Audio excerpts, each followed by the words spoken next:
What is ASEAN? The Association of Southeast Asian Nations, ASEAN for short, is an association that today consists of 10 Southeast Asian states. In 1967, Thailand, Indonesia, Malaysia, the Philippines, and Singapore founded ASEAN. The aim was to improve economic, political, and social cooperation, and also to balance political conflicts between these countries that existed as a consequence of decolonization. During Cold War, ASEAN members wanted to contain the influence of communism in the region. Times changed.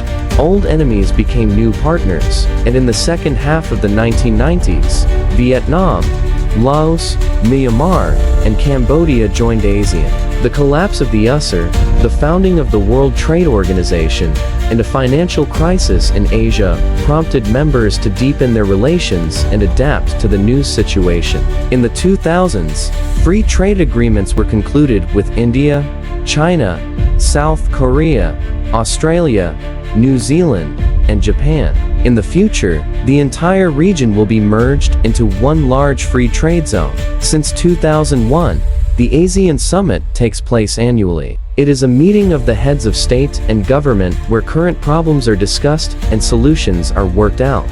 In 2008, the ASEAN Charter came into force, giving the association the status of a legal person. Principles of non-intervention and consensual decision-taking remained unchanged by the Charter. Decisions are generally made by consensus. No member can be forced to something. As a result, the group rarely appears to be closed.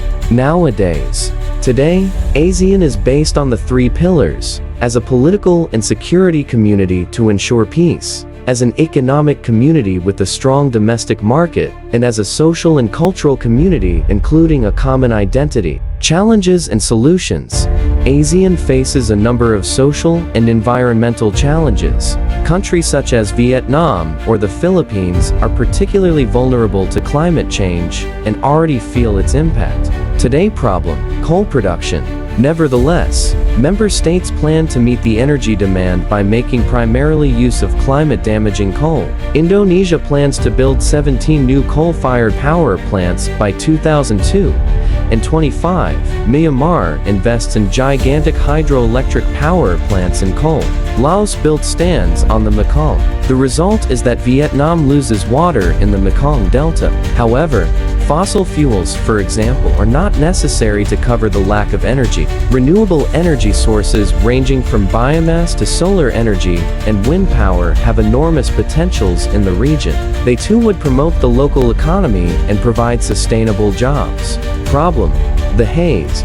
Large areas of precious rainforest are burnt down for palm oil plantations and cattle feed cultivation all over Indonesia. The smog of these fires covers large parts of Indonesia, Singapore, and Malaysia. Pollution continues even though, in 2003, a small agreement in the ASEAN came into force, which should reduce forest fires, environmental degradation, and air pollution. As such, problems cross borders.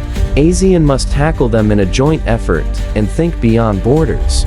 This can be done, for example, by taking up the suggestions made by civil society organizations aiming at installing a fourth pillar, the environmental pillar.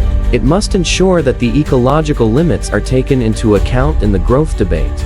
Only in case civil societies inform transparently and gets much more involved, acting free from state repression, social and environmental justice can arise, serve people rather than profit.